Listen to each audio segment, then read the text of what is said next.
Welcome to YouTube channel. তোমরা দেখছো সোমস classroom. আজ আমরা পড়বো class 5 lesson 7 the rebel poet. তো শুরু করছি। এখানে একটা বাবা এবং তার ছেলে তাদের কনভারসেশনের মাধ্যমে শুরু হচ্ছে। প্রীতম এসে পুরো বলছে, father guess what happen today. যে তার আগে একটু বলে রাখি কী লেখা আছে উপরটাতে। Pritam is a student of class 5। Pritam হচ্ছে ক্লাস 5-এর একজন ছাত্র। He returns home from school. সে স্কুল থেকে বাড়ি ফেরে অল এক্সাইটেড, ভীষণই উত্তেজিত হয়ে। He finds his father reading a newspaper. সে দেখতে পেল যে তার বাবা একটা খবরের কাগজ পড়ছিল। তো প্রীতম শুরু করছে। প্রীতম বলছে, ফাদার, বাবা, গেস হোয়াট হ্যাপেন টুডে। বলো তো আজ কী হয়েছে। বাবা বলছে, হোয়াট ডিয়ার, কী হয়েছে বাবা।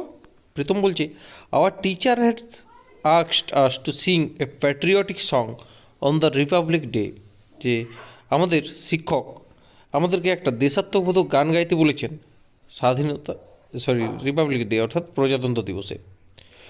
Which song are you going to sing son. বাবা জিজ্ঞাসা করছেন যে তাহলে বেটা বা বাবা কী গান গাইতে চলেছো তুমি। প্রীতম বলছে, ma'am suggested that we should sing কারারই লৌহ কপাট। যে ম্যাম অর্থাৎ ম্যাডাম আমাদেরকে সাজেশন দিয়েছেন বা প্রস্তাব দিয়েছেন যে আমরা কারারই লৌহ কপাট গানটা গাইতে পারি। ফাদার, বাবা বলছেন, do you know who has written this song Pritam. Pritam, তুমি কি জানো এই গানটা কে লিখেছেন। প্রীতম বলছেন, নো ফাদার, বাবা জানি না। তখন বাবা বলছেন, he is our great poet Kazi Nazrul Islam, the author of the famous poem বিদ্রোহী। তিনি হচ্ছেন আমাদের মহান কবি কাজী নজরুল ইসলাম, যিনি বিখ্যাত কবিতা বিদ্রোহীর লেখক। প্রীতম বলছি, will you tell me more about him. তুমি কি আমাকে তার সম্পর্কে আরও বেশি কিছু বলতে পারো। তখন ফাদার বলছেন অর্থাৎ বাবা, he was born at a time when India was under the British rule. যে যখন তিনি এমন একটা সময় জন্মেছিলেন যখন ভারতবর্ষ ছিল আন্ডার দি ব্রিটিশ রুল অর্থাৎ ব্রিটিশদের অধীনে। Through his writings he inspired the Indian youth to boldly fight for freedom. যে তার লেখার মাধ্যমে তিনি ভারতীয় যে যুবকদেরকে আর কি ইন্সপায়ার করেছিলেন বা উজ্জীবিত করেছিলেন সরাসরিভাবে স্বাধীনতার যুদ্ধে নামার জন্য। প্রীতম বলছে, when was he born father. বাবা তিনি কখন জন্মেছিলেন। ফাদার বলছেন, he was born on 24 May 1899 in the village of Churulia. যে তিনি 24শে মে 1899 সালে চুরুলিয়া গ্রামে জন্মগ্রহণ করেছিলেন। This was near Asansol in the Burdwan district of undivided Bengal.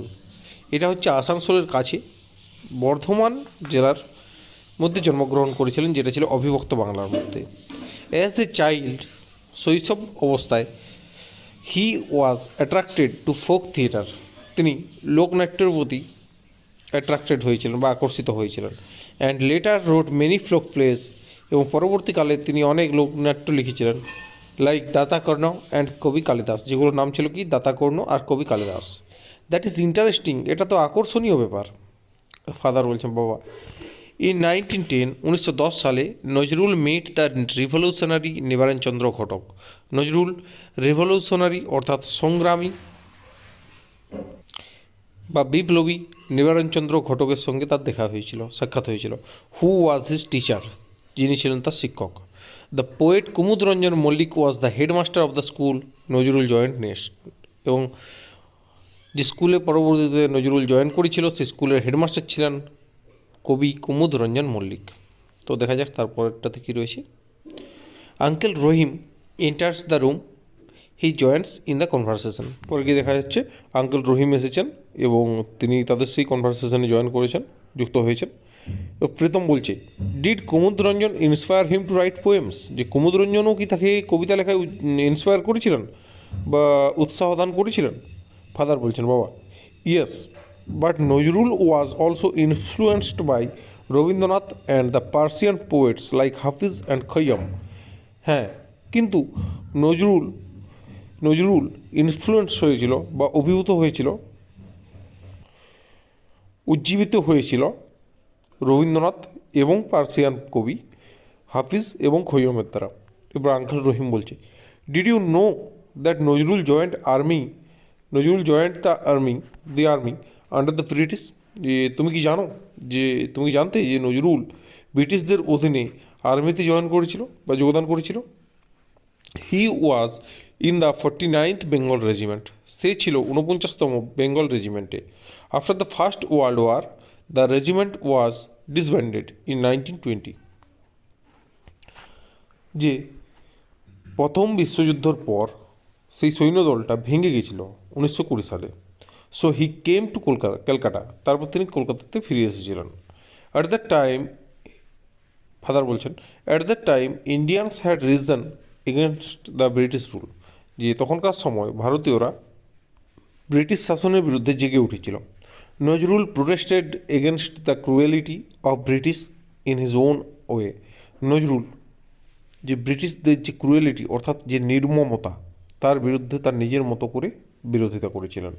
In fact he also started writing poems, এমনকি তিনি কবিতা লেখা শুরু করেছিলেন, এসেস প্রবন্ধ লেখা শুরু করেছিলেন, and songs to voice of his protest, এবং তার প্রতিবাদী কণ্ঠে তিনি গানও লিখেছিলেন। He is the rebel poet of India, তিনিই ছিলেন ভারতের বিদ্রোহী কবি। I hardly knew as much, আমি তো এত কিছুর খুব কমই জানতাম, প্রীতম বলছে। এবার ফাদার বলছেন, you should read his poem like কান্ডারে হুঁশিয়ার খেয়াপারে তরণী and also listen to his songs. যে বাবা বলছেন প্রীতমকে যে তোমার তার কবিতা পড়া উচিত, যেমন কান্ডারে হুঁশিয়ার খেয়াপারে তরণী, এবং তার গানও শোনা উচিত। The British war afraid that Nazrul's writing could instigate the Indian freedom fighters, যে ব্রিটিশরা ভয় পেয়েছিল যে হয়তো নজরুলের লেখাগুলো ভারতীয় যে স্বাধীনতা সংগ্রামী তাদেরকে আরও উদ্বুদ্ধ করে তোলে বা ব্রিটিশদের বিরুদ্ধে জাগ্রত করে তোলে, সেটাতে ভয় পেয়েছিল। প্রীতম বলছে, what did the British do? Uncle Rahim বলছে, দ্য ব্রিটিশ গ্রিউ পার্টার্বড, ব্রিটিশরা ভয় পেতে শুরু করেছিল।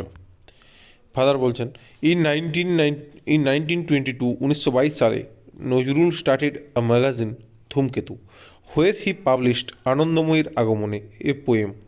1922 সালে নজরুল একটা ম্যাগাজিন শুরু করেছিল যেটার নাম ছিল ধূমকেতু, যেখানে সে আনন্দময়ীর আগমনে বলে একটা কবিতা পাবলিশ করেছিল।